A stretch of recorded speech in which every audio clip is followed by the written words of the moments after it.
Boa tarde. Hoje nós iremos falar sobre o ciclo do carbono. E eu acredito que para a gente entender o ciclo do carbono, a gente precisa primeiramente entender o que é o carbono.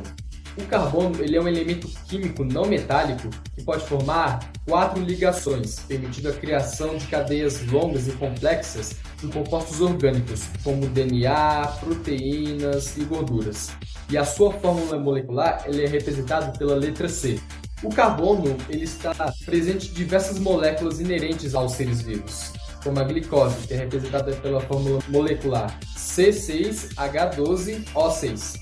Agora, nós podemos entender mais ou menos o que é o ciclo do carbono.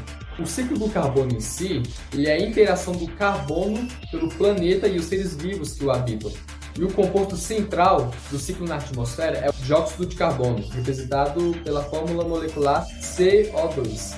E o ciclo ele é dividido em fotossíntese, respiração, decomposição, combustível fóssil e combustão. Após essa breve introdução aí, deu para ter uma ideia mais ou menos como é que funciona o ciclo do carbono, né? E da importância dele que tem pra gente, né? Então agora eu e o meu grupo a gente vai estar explicando um pouco melhor das etapas em si do ciclo do carbono. Começando pela fotossíntese, que é uma das etapas mais importantes do ciclo do carbono, se não a mais importante, né? O que consiste a fotossíntese? São seres fotossintéticos, né? Ou seja, seres que fazem fotossíntese, como por exemplo as plantas, que vão controlar o nível de CO2 que tem na atmosfera. Ou seja, eles pegam o CO2 que está na atmosfera, assimilam esse CO2 em matéria orgânica para eles. Eles assimilam o CO2, tiram da atmosfera e absorvem esse CO2.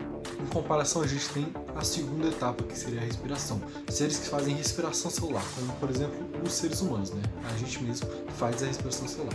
O que seria? A gente pega o oxigênio e libera CO2, ou seja, a gente faz o inverso da fotossíntese, né? A fotossíntese tira o CO2 da atmosfera, a gente devolve o CO2 para a atmosfera. Porém, se a gente botar esses dois seres no mesmo ambiente, a gente vai ter uma relação, ou seja, a gente pega um consumidor primário, um herbívoro, ele vai lá, vai comer a planta faz fotossíntese, ela assimilou o CO2 em matéria orgânica para ela, ele vai consumir essa planta e vai assimilar o CO2 dessa planta para ele também.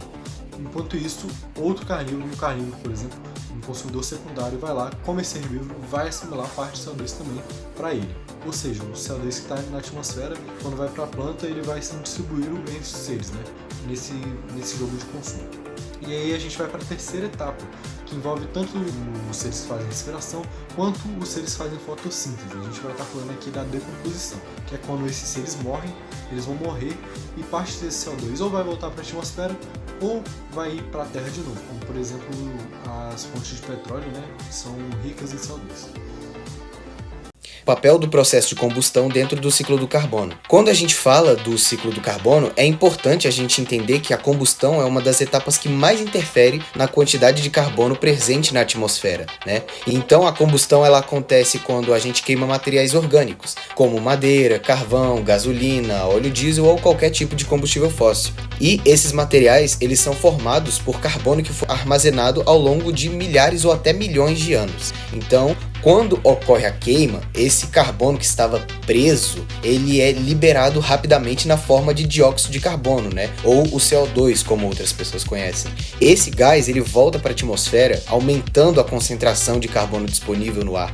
E depois disso, o CO2 ele pode ser reutilizado pelas plantas através do processo de fotossíntese, né? Fechando o ciclo natural que acontece na natureza normalmente. Mas o grande problema é que por causa das atividades humanas, né, das ações antrópicas, a quantidade de combustão aumentou muito e a gente está liberando mais carbono do que os ecossistemas conseguem absorver. E isso desequilibra muito o ciclo, né? Gera um grande desequilíbrio e contribui para fenômenos como o aquecimento global e as mudanças climáticas, né? E muito para o aumento do efeito estufa, né? Que a gente já conhece muito. Ou seja, a combustão ela faz parte do ciclo do carbono de forma natural, mas o excesso causado pelas atividades humanas, né, pela ação antrópica, eles alteram esse equilíbrio e geram impactos ambientais importantes e muito impactantes.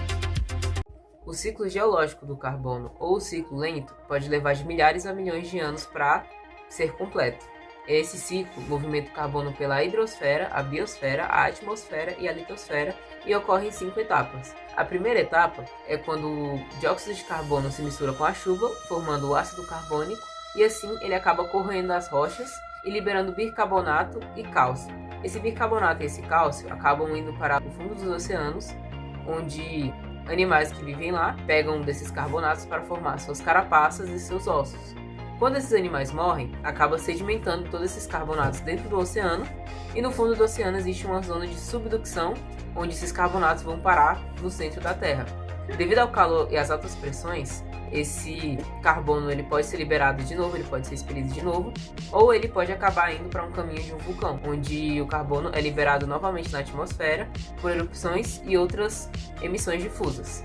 E assim se reinicia o ciclo do carbono geológico.